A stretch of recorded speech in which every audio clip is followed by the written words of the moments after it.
네, 그럼 인사드리겠습니다. 안녕하세요. 네, 반갑습니다.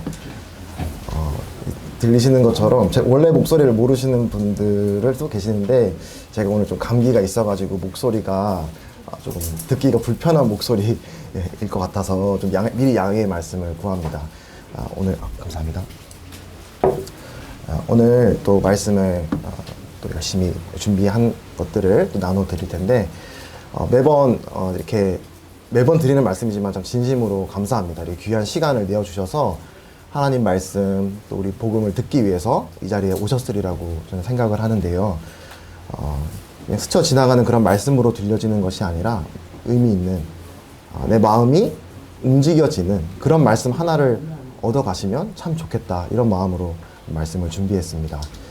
오늘 이제 2024년 처음으로 이렇게 또 이 복음반 식구분들에게 인사를 드리게 되는 건데, 최근에 제가 이제 복음반에 있는 이제 이름을 직접 말씀드리기는 좀 그렇고, 그 형제님 한 분하고 좀 얘기를 할 기회가 있었어요. 그 형제님은 여기 계신 그 복음반 구도자 분들, 선생님들에게 다 너무나 마음을 갖고 있고 기도를 많이 하시고 정말 구원을 위해서 이렇게 많이 애쓰시는 그런 형제님이십니다. 그 형제님이 이제 이런저런 얘기를 저에게 해주시면서 지금 여기 나오시고 있는 그 이제 구도자분들 가운데서 이제 교회를 처음 나오시거나 내가 정말 하나님 말씀을 정말 알고 싶어요라고 하는 그런 열정을 가지고 나오시는 분도 있겠습니다만, 또 이제 여기 중에 오늘 오신 분들 중에서도 계시리라 생각을 하는데요.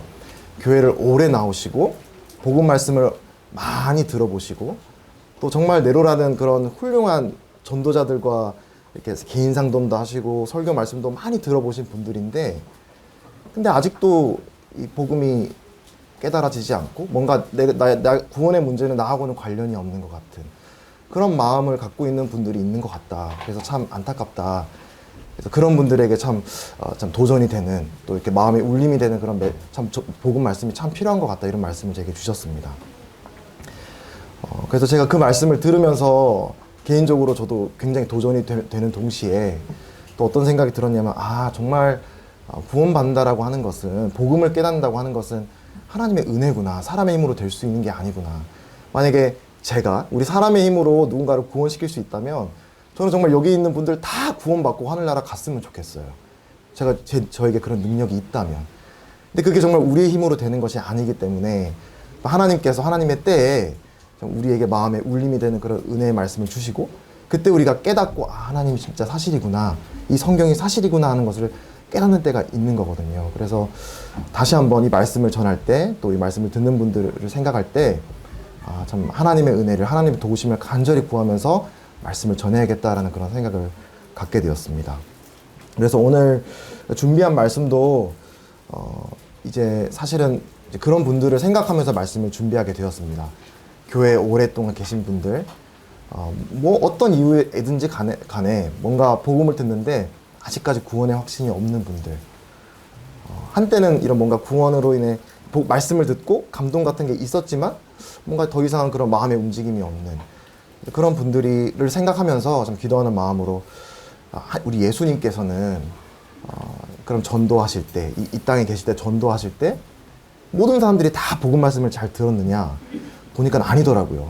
하나님의 아들이신 예수님조차도 그분이 이렇게 기적을 행하시고 말씀을 전하는데 가장 가까이 했던 예수님의 제자 중에서도 예수님 믿지 않는 사람들이 있었고, 그 예수님을 따르던 많은 무리 중에서도 예수님을 잠깐 따르다가 또 그냥 떠나버리는 그런 많은 사람들이 있었더라고요. 그래서 그런 안타까운 상황을 바라보시면서 예수님이 이제 말씀을 듣고 믿지 못하는 그런 사람들에게 하신 오늘 말씀이 오늘 여러분들에게 좀 들려드리고자 하는 말씀이었습니다. 그래서 시작부터 조금 무거운 분위기로 시작을 하게 되었는데요. 죄송합니다. 이제 시작을 하는데 잠깐 아이스 브레이크 식으로 퀴즈를 준비를 했어요. 그래서 제가 이제 슬라이드를 넘기면 그 교통 표지판이 나옵니다. 그래서 교통 표지판, 운전하시는 분은 잘 아시겠지만 그 교통 표지판의 의미를 말씀해 주시면 감사를 드리겠습니다. 제가 보여드릴게요. 혹시 이 교통 표지판은 무슨 뜻인지 아시나요? 네? 네, 좌회전하지 말아요. 좌회전 금지. 네네. 네, 이거는 이제 좀 몸풀이로 좀 쉬운 문제였습니다. 다음 문제로 하겠습니다. 이거는 무슨 뜻일까요?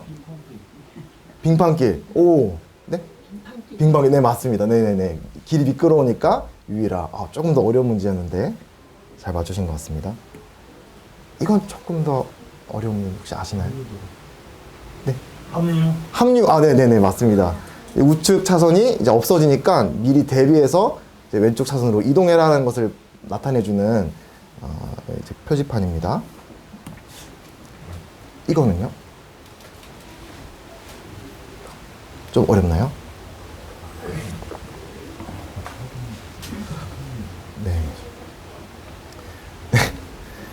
사실은 이제 이게 정확히는 합류입니다. 합류하는 표지판인데, 네, 하나는 앞에 거는 차선이 없어진다는 의미고, 이거는 이제 왼쪽에 합류하니까 차를 이제 조심해서 운행을 하세요라고 하는 의미의 표지판입니다. 이건 혹시 무슨 표지판일까요? 네, 네, 과속 방지턱이죠.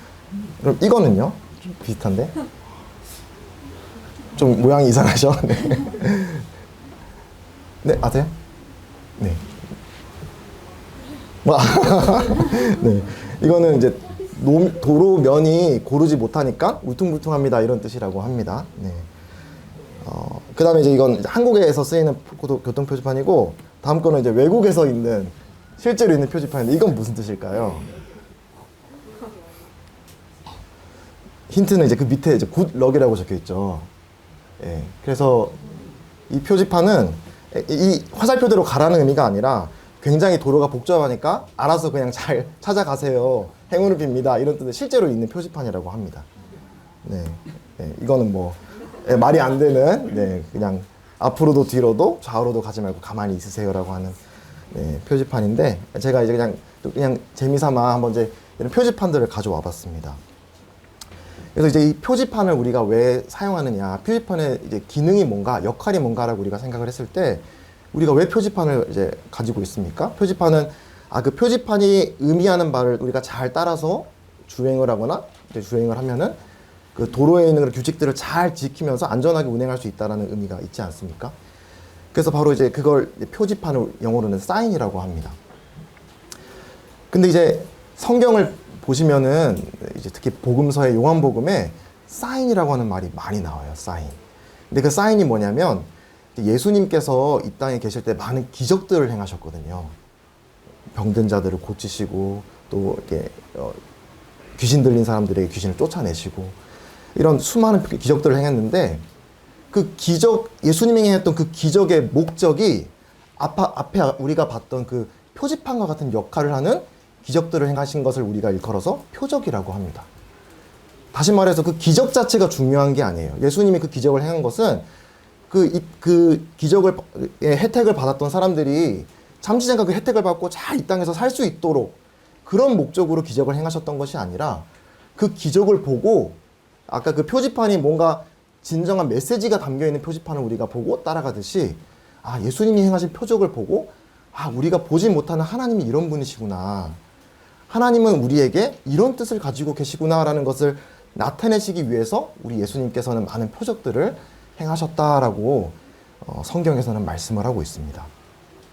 그래서 이제 우리 교회에 좀 나오신 분들은 아시겠지만 우리 교회에서는 그래서 이런 기적 이런 것들을 많이 강조하지 않아요. 물론 기적이라는 게 없지는 않지만 우리가 교회에 나오고 이런 신앙생활하는 이유, 목적이 뭐냐면 그러면 기적들을 경험해서 내 삶이 더 편안해지고 내 자식들이 좋은 대학 가고 좋은 직장 취직하고 내가 가지고 있는 병 낫고 그런 것을 목적으로 하는 것이 신앙생활의 목적이 아니라 지금 이제 표적에서 말씀을 드렸다시피 우리가 진짜 쫓아야 되는 것은 바로 하나님과 인격적인 관계를 맺는 것.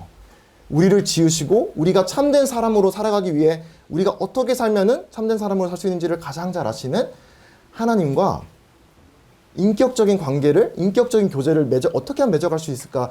이게 가장 중요한 문제이기 때문에 우리 교회에서는 이런 기적이라던가 뭐 치유 이런 것들을 많이 강조하지 않는 것입니다. 그래서 앞에 말씀드렸던 그런 요한복음에서도 이제 이 표적의 목적을 이렇게 말씀을 하고 있습니다. 예수께서 제자들 요한복음 20장 30에서 31절 구절을 제가 봉독하겠습니다. 예수께서 제자들 앞에서 이 책에 기록되지 아니한 다른 표적도 많이 행하셨으나 오직 이것을 기록함은 너희로 예수께서 하나님의 아들 그리스도이심을 믿게 하려 하며 또 너희로 믿고 그 이름을 힘입어 생명을 얻게 하려 함이니라.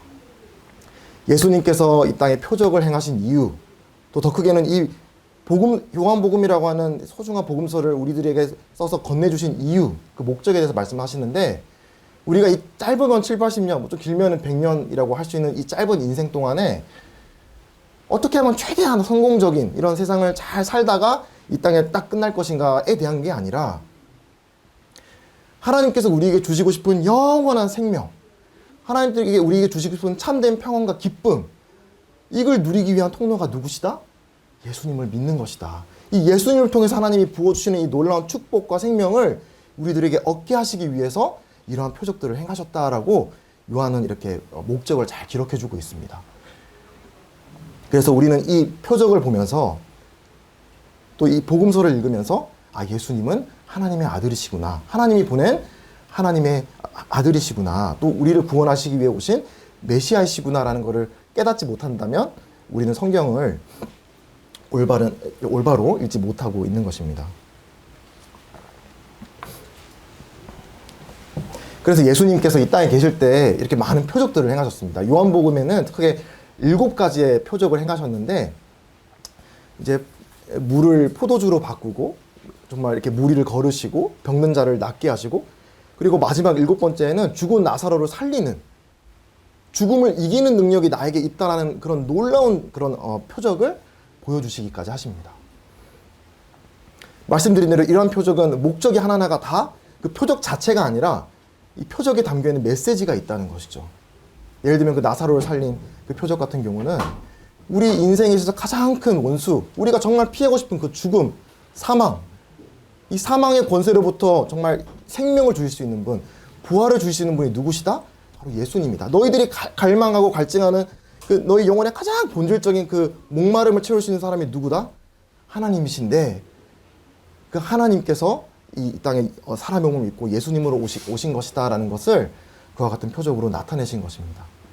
이렇게 자명한 근거들을 계속 보여주시는데도 사람들은 예수님을 올바로 믿지 못해요. 오히려 그냥 호기심을 채우려고 예수님을 쫓아다니고, 내 병이 나으려고, 내 배고픔을 채우려고 그냥 예수님을 이용하려는 마음으로 사람들이 많이 따라다니는 이런 모습들을 예수님께서 바라보시면서, 오늘 본문인 이제 요한복음 12장 마지막 부분에서 이런 마음으로 이제 자신을 쫓는 사람들에게 하신 말씀을 오늘 좀 함께 읽어보고 한번 상고해보면 좋겠다라는 생각을 가지게 됩니다.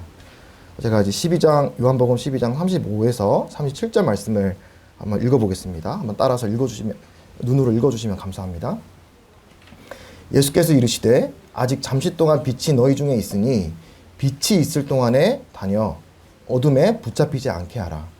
어둠에 다니는 자는 그 가는 곳을 알지 못하느니라. 너에게 아직 빛이 있을 동안에 빛을 믿으라. 그리하면 빛의 아들이 되리라. 예수께서 이 말씀을 하시고 그들을 떠나가서 숨으시니라. 이렇게 많은 표적을 그들 앞에서 행하셨으나 그를 믿지 아니하니. 그를 믿지 아니하니. 저는 감히 말씀드리건대, 제가 성경에서 볼 때 우리 사람이 하나님 앞에 할 수 있는 정말 가장 비극적인 그런 반응이 이 짧은 구절 안에 표현되어 있지 않나 생각을 합니다. 이렇게 많은 표적을 그들 앞에 행하셨으나 그럼에도 불구하고 그들은 믿지 아니하니. 그러나 그들은 믿지 아니하였다라고 하는 이 구절이 참 너무나 제가 볼 때는 비극적이고, 우리 예수님께서 이 모습을 바라보시면서 정말 통탄하시는 그런 장면이 아닐까 생각을 하게 됩니다. 제가 지난 시간에 복음 말씀을 이렇게 전할 때 제가 이 성경에서 가장 좋아하는 말씀 구절이 이제 그러나 하나님은 이라는 말씀을 드린 적이 있습니다. 이 성경에 곳곳에서 나옵니다. But God, 그러나 하나님은.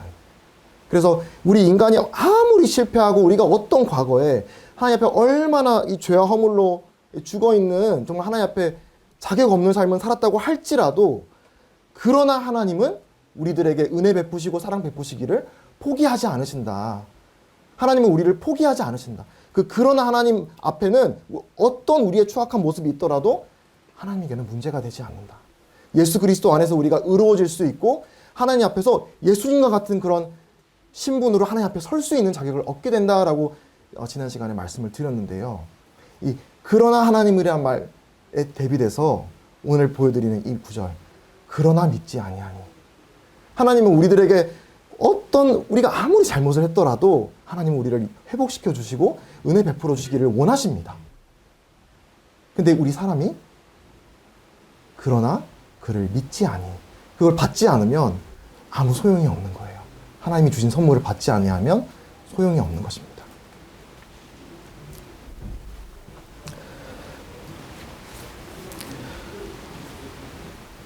그래서 예수님께서는 이제 이어지는 말씀에 이제 구약에 있던 이사야라고 하는 선지자의 말씀 구절을 두 개를 인용을 합니다. 하나는 이사야 53장 1절에 있는 말씀을 인용을 하고, 하나는 이사야 6장 10절에 있는 말씀을 인용을 하는데요. 여기에 공통된 이제 요지를 말씀을 드리면, 하나님께서는 이사야에게 하나님의 영광을 나타내십니다. 하나님은 그분의 일꾼들, 그분의 선지자들을 이렇게 부르실 때 가장 먼저 하나님을 나타내세요. 하나님이 어떤 분인지, 하나님이 얼마나 거룩하신 분이고 정말 이스라엘의 주가 되시고 하나님이 되신 분인 것을 영광을 통해 나타내십니다. 그 후에 이제 이 선지자들을 보내면서 이런 메시지를 그들에게 전하거라라는 것을 이제 말씀하시는데, 근데 하나님께서 그걸 전하실 때 너가 이 하나님의 권위로 말씀을 전할 때 다 잘 듣고 사람들이 믿을 거야 라고 말씀하시는 게 아니라, 여기 지금 보시는 표현들처럼 그들이 너가 말해도 못 알아들을 거야. 눈이 있어도 보지 못하고 귀가 있어도 듣지 못할 거야. 마음이 우둔하여지고 믿을 사람이 누구냐? 하나님의 능력이 누구에게 나타나겠느냐? 이 사람들의 믿음 없음, 그들이 눈과 귀가 가리워진 것을 하나님이 미리 말씀을 하십니다.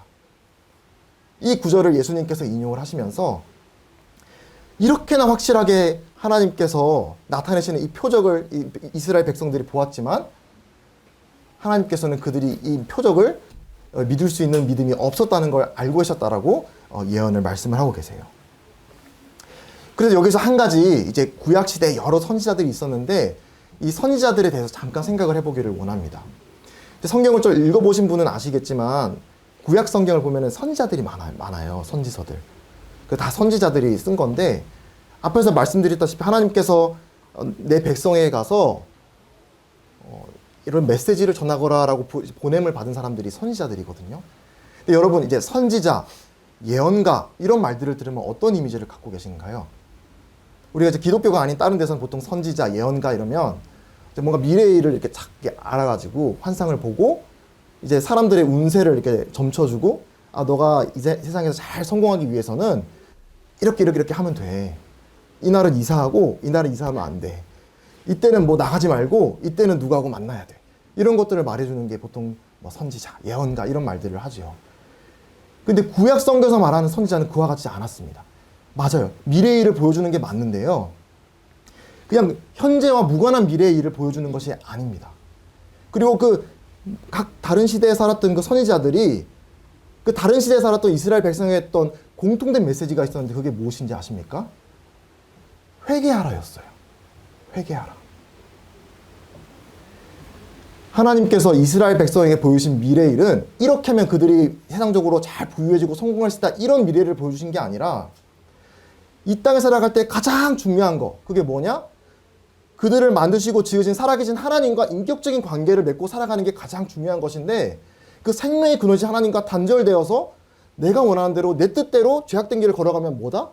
멸망의 길로 갈 수밖에 없다. 그게 우리 인간이 맞이할 수밖에 없는 미래라고 말씀을 해주는 거예요.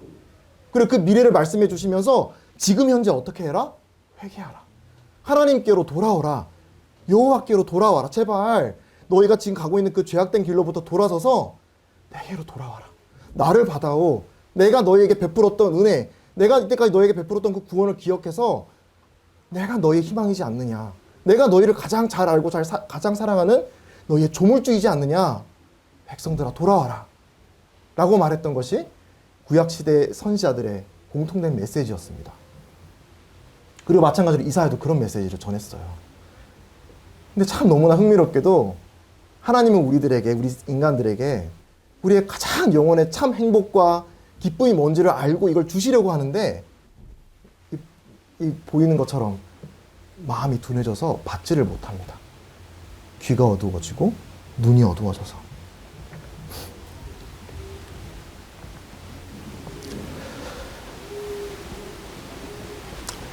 그래서 이제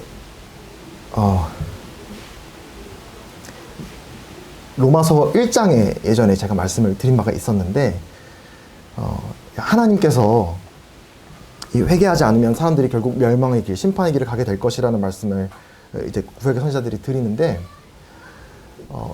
하나님께서 하나님의 진노가 우리 가운데 나타나셨다라는 말씀이 이제 로마서에 나오거든요. 우리가 멸망, 심판이란 말은 저 먼 미래에 있을 일, 물론 우리가 지은 이 세상에서의 죄, 하나님의 목적과 부합하지 않는 삶의 대가를 미래에 받게 되는 것도 물론 맞는 말이지만 하나님께서는 지금 이 땅에 하나님을 불복종을 살아가는 사람들에게 나타나는 이 하나님의 진노에 대해서 말씀을 하시면서 뭐라고 말씀하시냐면 내버려 두사 라는 말씀을 하십니다. 그게 무슨 말이냐.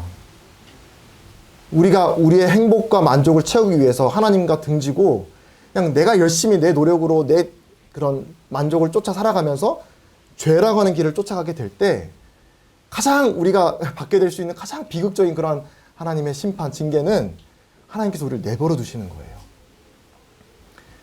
내 삶에 어려운 일이 있고 시련이 있고 힘든 일이 있는 게 가장 슬픈 일이라고 말씀을 하시지 않습니다. 가장 무서운 일은, 가장 있어서는 안 되는 일은 우리의 눈과 귀가 가려져서 내가 멸망의 길로 걸어가고 있는데 하나님이 그걸 내버려 두시는 게 가장 비극적인 일이라고 성경은 말씀을 하세요. 내버려 두시는 거. 내 눈과 귀가 더 이상 하나님의 음성을 들을 수가 없게 되어버리시는 거. 마음이 완악해지는 거. 그래서 이 부분에 대해서 제가 이제 생각을 하면서 떠오른 인물이 한 명이 있었습니다. 이제 에서라고 하는 인물인데, 이제 에서라고 하는 인물은 이제 쌍둥이가 나옵니다. 아브라함, 하나님이 큰 이제 놀라운 축복의 언약을 주신 이제 아브라함의 손주, 쌍둥이 손주가 있는데 에서와 야곱이 있습니다. 근데 에서가 쌍둥이 첫째 형이고, 그리고 이제 야곱이 둘째거든요. 근데 이 에서라고 하는 인물은 자신이 첫째이기 때문에 이 장자의 명분, 장자권, 맏아들이 받을 수 있는 이런 권리, 하나님께서 내리도록 하신 이런 축복을 마땅히 가질 수 있는 그런 사람이었습니다. 근데 이제 에서라고 하는 사람이 자기 동생 야곱에게 이 장자의 명분을, 장자의 권리를, 하나님이 주신 이 축복의 권리를 팥죽 한 그릇에 팔아 넘겨요. 그런 장면이 창세기에 나오거든요. 근데 이제 그 장면을 이제 창세기에서 다루고 있는데, 그 장면을 이제 신약 성경에 와서 그 에서의 삶을 이렇게 평가를 하고 있더라고요. 한번 제가 읽어드릴 테니까 한번 읽어주시면 감사합니다. 음행하는 자와 혹 한 그릇 음식을 위하여 장자의 명분을 판 에서와 같이 망령된 자가 없도록 살피라. 너희가 아는 바와 같이 그가 그 후에 축복을 이어받으려고 눈물을 흘리며 구하되 버린 바가 되어 회개할 기회를 얻지 못하였느니라. 에서는 음행하는 자였고 음식을 위하여 장자의 명분을 판 사람이었습니다. 여기 음행하는 자라는 거는 하나님이 금하신 가나안 족속의 여인과 결혼을 하고 또 자기의 본초를 두고 있는데 또 다른 여자를 자신의 아내로 취했던, 그러니까 한마디로 에서의 삶은 그냥 육체의 정욕, 이걸로 그냥 얼룩져져 있는 그런 인생이었어요. 그래서 하나님이 주시는 그런 하나님의 축복보다 내가 이 땅에서 내가 만족하고 내가 기분 좋은 게 최고야 라고 살았던 사람이 바로 에서였습니다. 근데 그 에서의 결말이 어떻게 되느냐, 그 후에 축복을 이어받으려고 눈물을 흘리며 구하되 버린 바가 되어 회개할 기회를 얻지 못하였다라고 말씀을 합니다. 눈물을 흘리고 구했다. 후회했던 것이죠. 뭔가 후회를 하고 돌이키고 싶다라고 하는 마음이 들었던 순간이 있었지만 결국 회개할 기회를 얻지 못했다라고 말씀을 합니다. 이건 너무나 큰 비극이 아닐 수가 없습니다. 제가 이제 종종 이 복음에 대해서 얘기하면 이렇게 얘기하는 친구들이 있었어요. 나 지금은 안 믿을게. 너가 이렇게 복음 전해주는 거 고마운데 지금은 괜찮아. 그냥 지금은 내가 원하는 대로 살다가 내가 마지막에 죽기 전에 그러면 내가 회개해서 구원받고 하늘나라 갈게. 이렇게 말하는 친구들이 있었거든요. 근데 성경에서는 엄중하게 말하는 것이 우리가 회개도 우리 마음대로 할 수 있는 게 아니라고 말씀을 하세요. 여기 말하는 이 육체의 정욕, 음행, 이 하나님의 장자의 명분, 하나님의 주시는 축복보다 더 크게 보이는 이 세상의 쾌락과 이런 나에게 주는 즐거움, 이런 것들을 쫓아서 살게 되면은 이 회개할 기회를 놓치게 될 수가 있다는 거예요. 하나님께서는 구원을 너 열심히 그냥 너 최선을 다해 살다가 죽기 전에 구원받고 하늘나라 와 이렇게 말씀하시지 않으세요. 보라, 지금이 은혜 받을 때요, 지금이 구원의 날이라고 말씀을 하십니다. 우리가 복음 말씀을 듣고 은혜를 깨닫게 되는 그날이 우리가 회개해야 되는 그 순간이라고 말씀을 하시는 거예요. 근데 만약 우리가 그 순간에 등 돌아서서 내 몸의 만족, 내 이상의 성공, 이 세상에서의 그런 내가 이루고 싶은 것들, 이런 것들을 하나님의 것들보다 더 제쳐두고 그걸 더 소중히 여기는 그런 선택들을 계속 하게 되면 저는 그렇게 되기를 바라지 않습니다만 이런 에서와 같은 비극적인 결말이 생길 수 있는 것입니다. 회개할 기회가 주어지지 않는. 그래서 우리 회개도 우리 마음대로 할 수 있는 게 아니라고 말씀을 하세요. 하나님의 은혜가 있어야 우리가 회개할 수 있습니다. 하나님의 은혜가 있어야만 우리가 내가 죄인이구나, 하나님께 돌아와야 되는 존재구나, 하나님 안에 내가 참 행복이 있구나라는 걸 깨달을 수 있는 게 내가 그냥 죽을 때 내가 해야지 하고 할 수 있는 게 아니라고 말씀을 하세요. 매주마다 여러분들이 이렇게 복음 말씀을 듣고 있는데 하나님께서 계속 주어주시는 은혜입니다. 이 은혜가 주어지고 있는 이 오늘날에 여러분들이 이 말씀을 에서와 같이 내려두고 세상 일을 더 가치 있게 여기기보다 하나님의 은혜의 말씀, 하나님의 이 축복의 말씀을 더 귀하게 여기시는 이런 눈과 귀가 열려지게 되시기를 간절히 바랍니다. 그래서 예수님께서는 이스라엘 백성이 이렇게 많은 표적들을 행하였지만 그럼에도 믿지 아니하니라는 이 상황을 보시면서 왜 이렇게 됐느냐. 그러나 관리 중에도 그를 믿는 자가 많되 바리새인들 때문에 드러나게 말하지 못하니 이는 출교를 당할까 두려워함이라. 그들은 사람의 영광을 하나님의 영광보다 더 사랑하였더라. 예수님께서는 이렇게 진단을 하세요. 당시에 이스라엘 사람들이 왜 예수님의 복음, 예수님의 표적을 보고도 믿지 못했느냐? 우리는 근거가 있으면 믿을 수 있을 것 같잖아요. 하나님이 내 눈앞에 뿅 나타나가지고 막 죽은 자를 살려내고 내가 막 기적을 보면 믿을 수 있을 것 같잖아요. 근거가 부족해서 사람들이 못 믿는 게 아니라고 말씀을 하세요. 문제는 어디에 있다? 마음의 문제. 이스라엘 백성 같은 경우는 사람의 영광을 하나님의 영광보다 더 사랑하는 거. 사람의 시선, 내가 속해 있는 이 사회가 나를 어떻게 평판하는지가 내가 하나님 앞에 어떤 자로 서는지보다 더 중요하게 여겨졌기 때문에. 그래서 이 양심을 덮어두고 귀를 막고 눈을 닫고 너무나 자명한데, 이 예수님이 하나님의 아들이신 것이 너무나 자명한데도 고개를 돌려버리게 된 것입니다. 이러한 자들에 대해서 예수님께서는 깊이 정말 통탄하게 돌아오라고, 들을 길을 가지라고 외치십니다. 사도 바울은 이러한 이스라엘의 백성의 마음을 이렇게 진단을 합니다. 로마서 11장 7에서 8절인데요. 그런즉 어떠하냐? 이스라엘이 구하는 그것을 얻지 못하고 오직 택하심을 입은 자가 얻었고 그 남은 자들은 우둔하여졌느니라. 기록된 바 하나님이 오늘까지 그들에게 혼미한 심령과 보지 못할 눈과 듣지 못할 귀를 주셨다 함과 같으니라. 예수님이 이렇게 우리가 스스로 귀를 막고 눈을 감고 그냥 죄악된 길로 치닫는 것을 내버려 두시는 상황, 이 이스라엘의 상황을 이렇게 말씀을 하십니다. 혼미한 심령, 보지 못할 눈, 듣지 못할 귀. 이 말씀이 우리에게 두렵게 다가오셔야 돼요. 이 말씀이 두렵지 않으면 큰일 납니다. 경고의 말씀이세요. 눈물 맺혀서 사랑으로 외치시는 경고의 말씀입니다. 하나님의 말씀을 듣는데 아무런 감동이 없다. 성경책을 펴는데 이 말씀이 은혜가 되지 않는다. 여러분 진짜 마음을 치시면서 하나님께 도와달라고 외치셔야 됩니다. 아주 심각하고 아주 위험한 상황인 거예요. 이스라엘에게만 이와 같은 경고를 하셨느냐? 아니에요. 예수님께서는 오늘날 신약시대에 살아가는 우리 그 교회에게도, 우리 믿는 사람들에게도 들을 기가 없으면 하나님이 우리들에게 마땅히 누리도록 허락하신 이 축복을 놓치게 된다라고 말씀을 하세요. 요한계시록이라고 하는 이제 성경의 마지막 책에 보시면은 우리 예수님께서 7교회에게 편지를 쓰십니다. 근데 그 7교회에게 처해 있는 각기 다른 상황에 대해서 어떤 교회에게는 칭찬도 하시고 또 어떤 교회에게는 책망을 하시기도 하십니다. 근데 이 7교회에게 쓰신 이 편지에게 공통적으로 들어간 표현이 있는데 바로 그게 지금 여기 나와 있는 이 표현입니다. 귀 있는 자는 성령이 교회들에게 하시는 말씀을 들을지어다. 여러분, 가장 큰 비극은 삶의 역경과 시련이 있는 삶의 비극이 아닙니다. 들을 귀가 없는 거, 하나님의 음성이 들리지 않는 거, 내 삶에 하나님이 침묵하시는 거, 그게 우리가 겪을 수 있는 가장 큰 비극이에요. 그래서 우리 믿는 성도들도 그렇고, 우리 믿지 않는 구도자분들도 그렇고, 우리는 하나님께 은혜를 구해야 되는 것이 바로 이것입니다.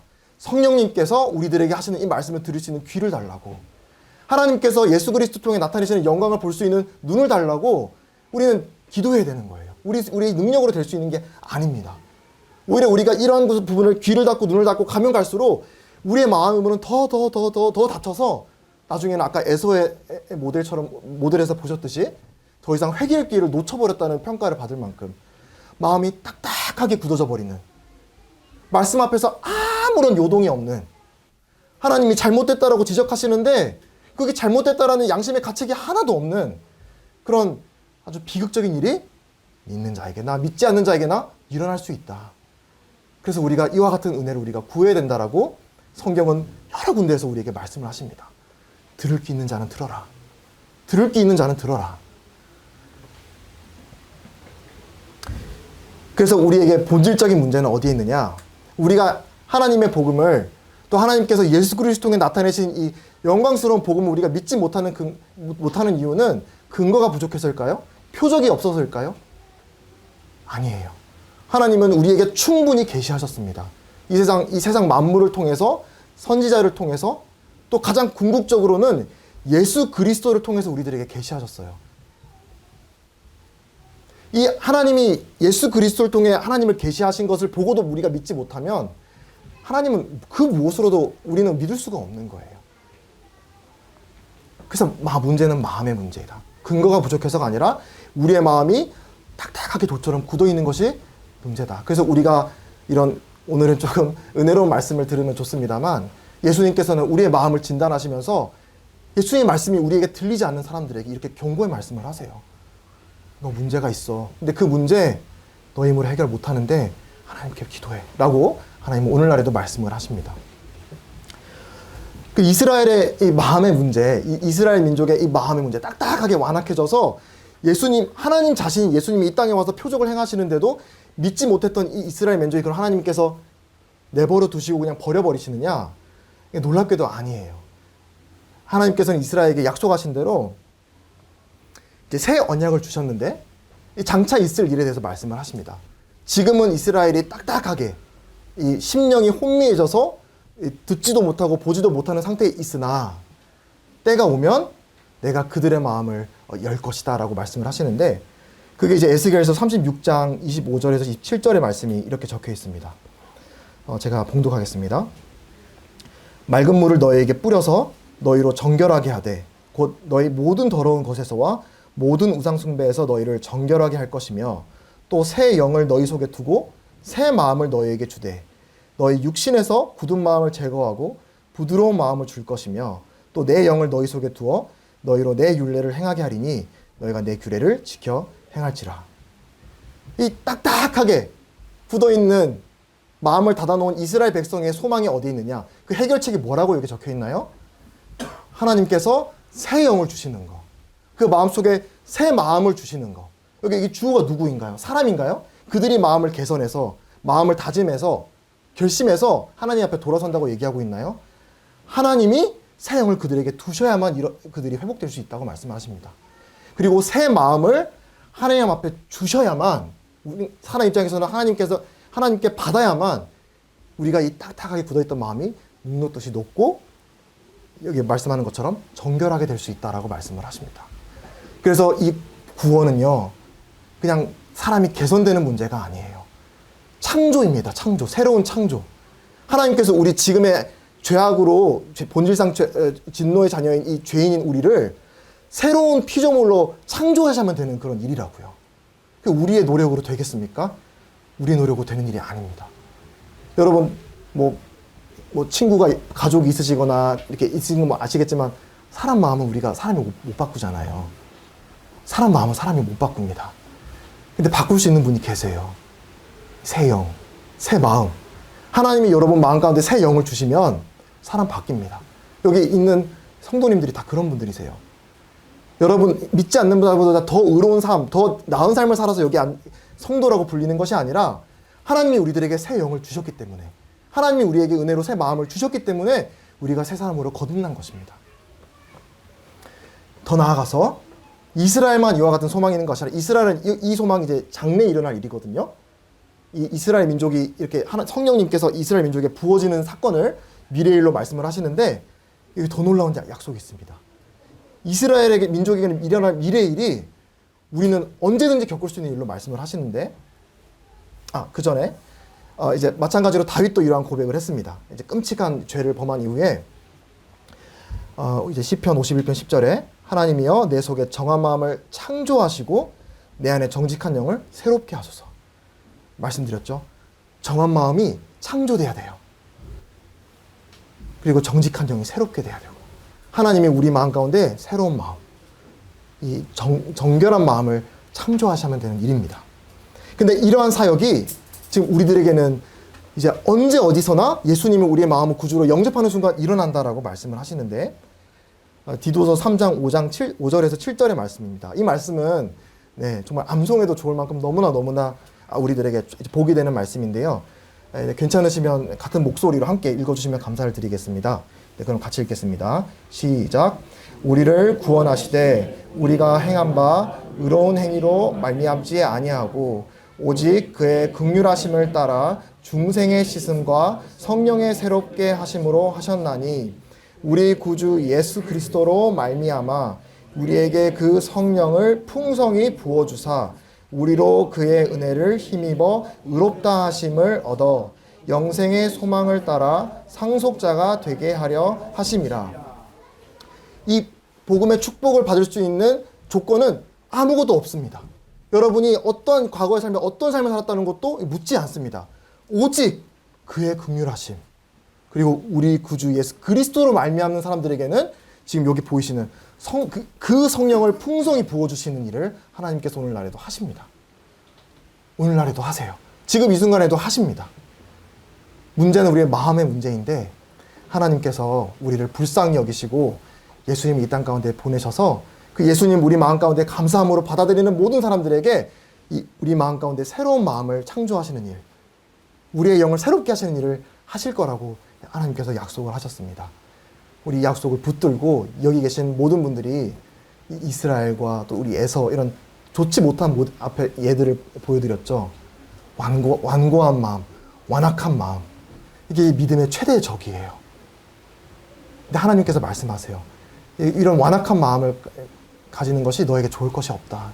멸망의 길이 있다. 심판이 있다. 너가 그렇게 마음을 닫고 계속 이렇게 너가 가는 갈 길로 가겠다라고 한다면 기억해라. 심판이 있다라고 하는 것을.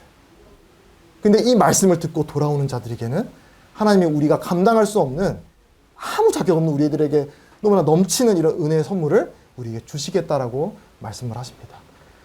그래서 이제 여기 계신 모든 분들이 이런 마음을 완악히 하는 그런 선택을 하시지 않고 하나님께서 이 주시는 은혜를 감사히 받는, 겸손히 받는 그런 이제 은혜를 누리시게 되기를 바라겠습니다. 기도하고 마치겠습니다. 아버지 하나님 감사합니다. 우리 예수님께서 생전에 이런 표적들을 나타내시고 참 마음이 무디어져 있고 예수님을 알아보지 못하는 이런 불쌍한 영혼들에게 정말 통탄히 여기시면서 그들에게 돌아오라고, 나를 통해 하나님을 보라고 외치셨던 그 예수님의 외치심을 오늘 기억하기를 원합니다. 여기 계시는 모든 분들께서 예수님을 보시고 예수님의 음성을 들을 수 있는 길을 허락해 주시고 또 예수님의 영광을 볼 수 있는 눈을 허락해 주시기를 간절히 부탁을 드립니다. 이 시간을 주님께 감사드리며 이 모든 것 주 예수 그리스도 이름으로 기도했습니다. 아멘.